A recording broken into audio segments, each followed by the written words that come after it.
Hi, folks. I'm Father Joe Grimaldi. You can call me Joe, and I'd like to welcome you to my podcast. But now, here's our host and friend, Ken Calvert. Hi, everybody. I'm Ken Calvert alongside my dear friend, Father Joe Grimaldi, and for the first time ever in the cozy studios of WJOE, All Father Joe Radio, we have a guest, Luann. The Father Joe podcast proudly supported by our great friends at Hoot McInerney Starlink and 12 Mile Road and Telegraph in Southfield. Today I want to talk to you about the Lincoln Driver Assist technology. It's called the Lincoln Copilot 360, and it's so unique, so comprehensive that Lincoln has trademarked it. That's right. It's a collection of the most popular driver assist technologies designed, available anywhere. They help you keep at ease and driving safely. Now it includes blind spot detection. Driving forward assistance, allow me to explain that a little bit. If you get too close to a car, you're going to get a beep, beep, beep, beep, beep. Lane on-course alert detection, which I love. For example, if you start to stray from your lane, you get that rumble strip feel you sometimes feel when you're in a construction zone. Rear view backing up, monitoring and assist, you love that. Parallel parking assist. Explore the 2019-2020 vehicles that offer Lincoln Copilot 360 by stopping by Hoot McInerney Starlink and 12 Mile Road and Telegraph in Southfield, home of the STAR treatment. Hi, it's Ken Calvert, and welcome to part 1 of Catholic homeschooling. Actually, it's articulated and explained by a friend of Father Joe by the name of Luann. Luann does an incredible job of enlightening me and Father Joe on a topic that I now believe is only going to continue to grow in popularity as an academic alternative to both public and Christian Catholic education from pre-K to grade 12. I guarantee you're going to learn much, much more than you thought about homeschooling. Here's part 1, and enjoy. And let me just set this up very quickly. We, 3 or 4 episodes ago, maybe more, we were talking about homeschooling. And we were talking about the benefits of homeschooling, trying to describe homeschooling, and we realized that we didn't really know what we were talking about. Is that fair to say, Joe? Yeah, I think so. Yeah. So Luann, our guest here in the studio, Luann, did you get in touch with Joe and say, you guys kind of missed it on this one, or did you just hear about it, or how did it happen? Father Joe approached one of the sacristans at church and asked her if she knew anybody that homeschooled. And she knew me from a Bible study and gave Father Joe my name, and so that's how Father Joe got in touch with me. And so you're a homeschooler. I have been a homeschooler. I am a retired homeschooler because all of my children have graduated from, not just from grade school and high school, but from college now. Were all of your children homeschooled? All 3 of my children were homeschooled, kindergarten through 12th grade. Total election on your part to homeschool your kids. Yes, absolutely. What led to that, Luann? So I am, by personality, very much an advanced planner. So when my oldest son was approaching kindergarten age, I started researching where he was going to go to school. And the neighborhood school that I thought he was going to go to had been consolidated and closed, and so he was going to have to be bused to another school. When I went to that school, my husband and I weren't overly impressed with the kindergarten teacher that we met, and we decided we were going to look for another option. And it was a few months before the local Catholic school was having their open house, and so I started doing some research in the meantime. And I went to the library, read a whole bunch of books about homeschooling and about education, and we had known one family back then that homeschooled. And they were a lovely family. We really liked them. They were really nice people doing a good job with their kids. And the more I researched, the more I realized my son, who was a very young kindergartner coming into kindergarten, would have been one of the youngest kids in the class. And as I researched, I found out the boys in the younger half of the class, although they're only a quarter of the population, account for 3/4 of the holdbacks. And I realized that my son perhaps wasn't ready to sit in a classroom. So my husband and I decided, well, we can try this homeschooling thing for a year. And if it works, great. And if it doesn't, we've just held him back a year and he's more prepared to go to kindergarten next year. So we started kindergarten when he was 4 years old, turning 5 shortly thereafter.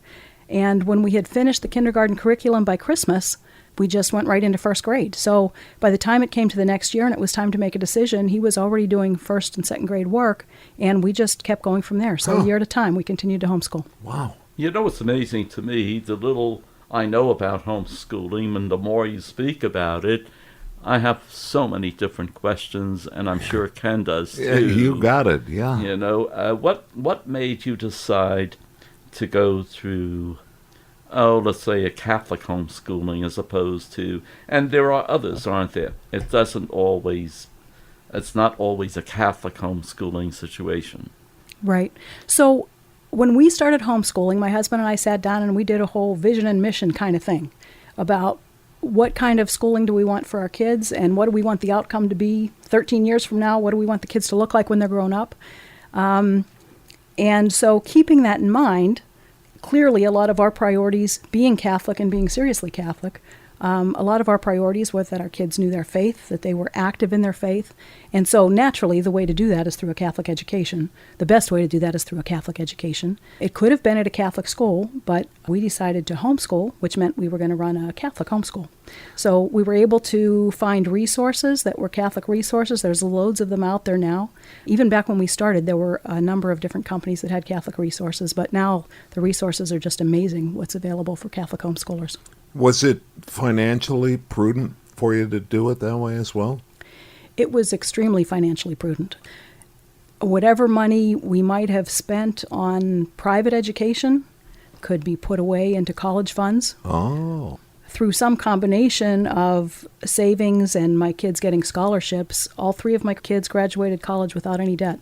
So that's an unusual thing in this day and age. As someone that is closely connected to a Catholic school, Brother Rice High School, Yes. do you regret not getting the income from the amount of people homeschooling? Maybe I don't regret it, but I suspect the state regrets it.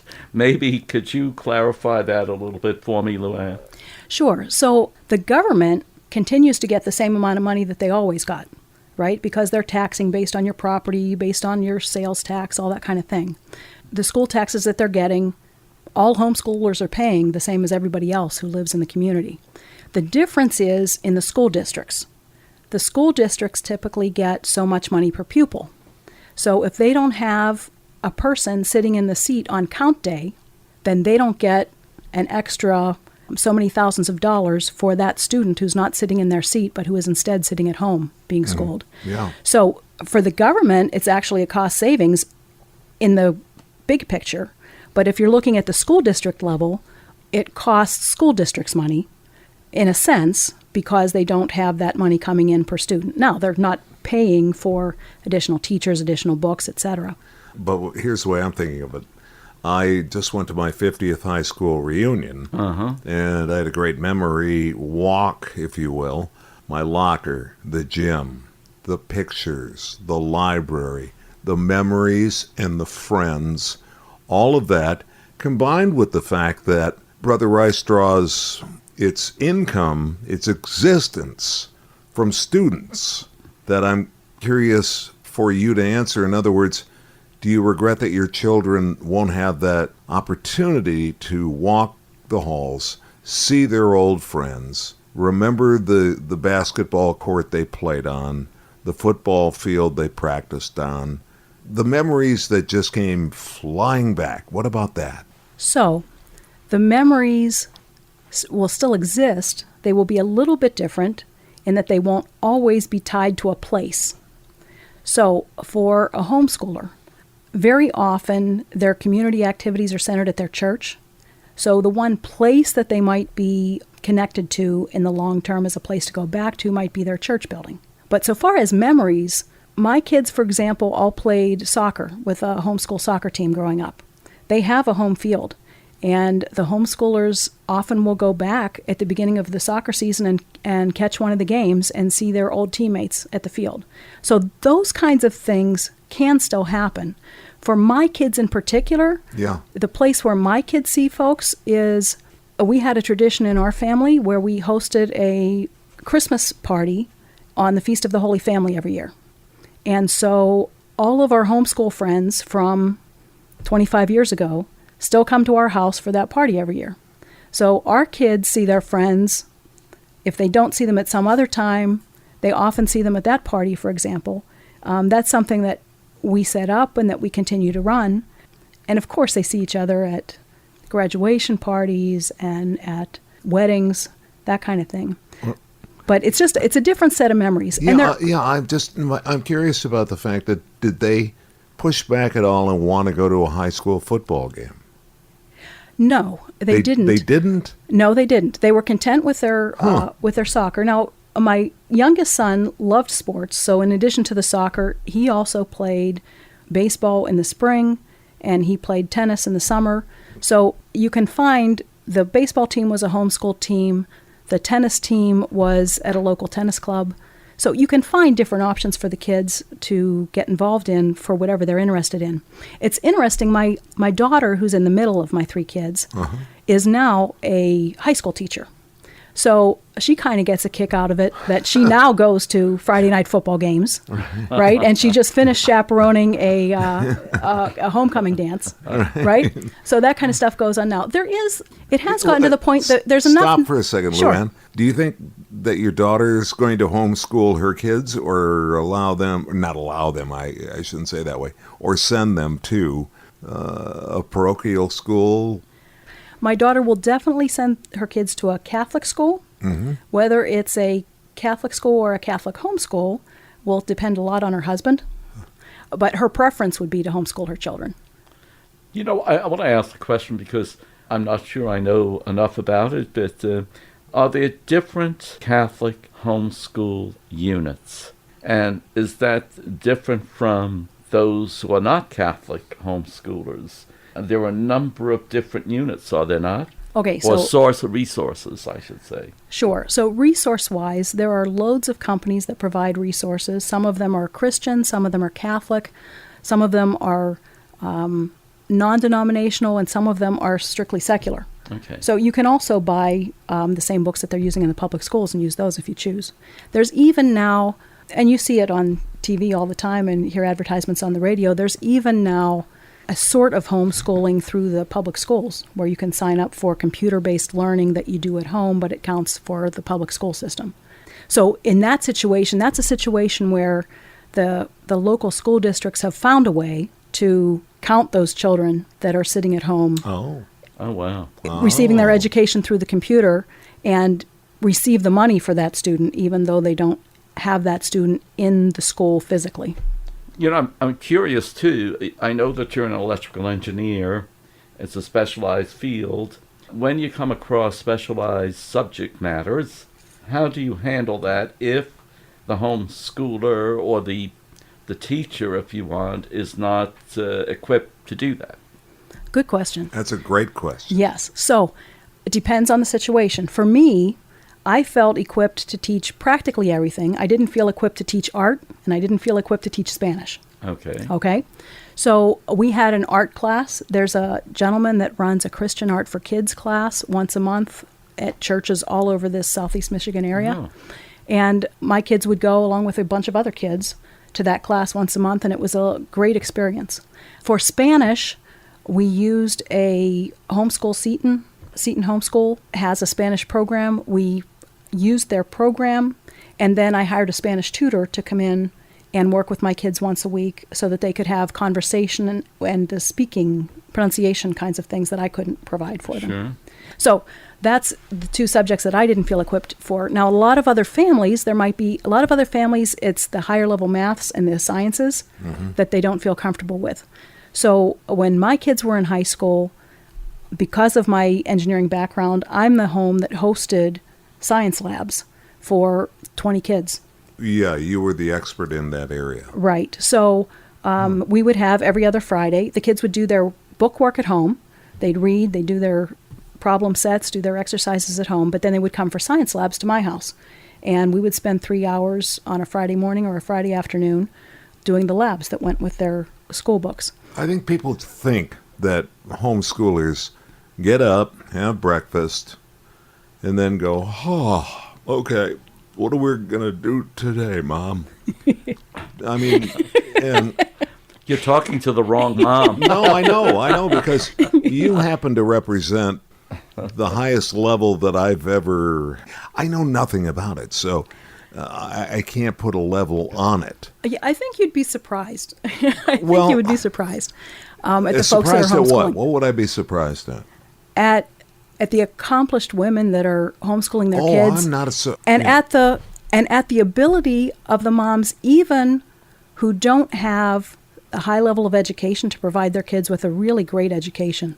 So for me, I felt comfortable teaching practically all of the subjects. And so we did kind of an eclectic mix of different materials, and I put together what I thought was best for each of my kids for each year. Some moms, if they're not that comfortable, they will sign up with a Seton Homeschool or a Mother of Divine Grace, and that supplier will supply them with all their lesson plans, all the books. They'll supply them with tests. They'll grade tests and keep their records. So if there's a mom that doesn't feel comfortable doing everything herself, there are resources out there to help a mom with whatever it is that you need. Luann, did you have a job while doing this job? I did not. This was my full-time job.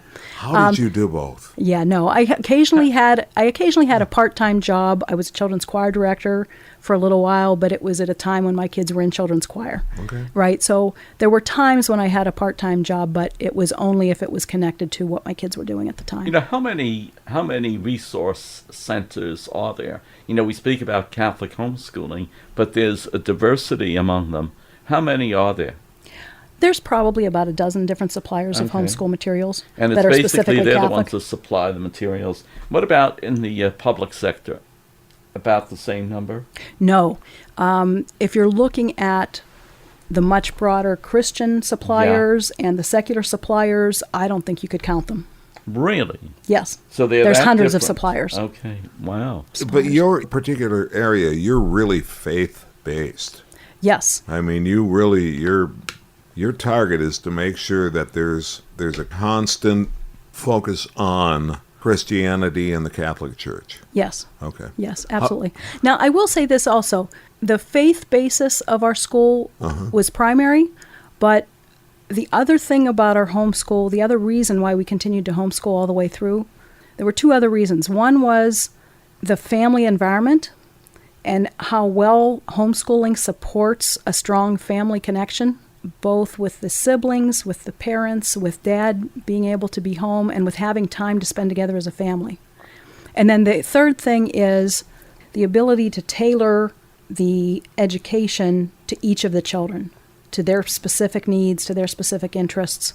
Those kinds of things I didn't realize until we started homeschooling, but those were huge advantages that made a big difference for us in choosing to continue to homeschool for all of those years. Coming up next, Part 2 of Homeschooling with Father Joe, yours truly, and Luann. This is Father Joe Grimaldi, and I look forward to seeing you next time on the Father Joe Podcast. If you'd like, you can email us. It's frjoepodcast@gmail.com. That's frjoepodcast@gmail.com. We're also on Facebook. Simply search Father Joe Grimaldi. And thanks for listening, everyone.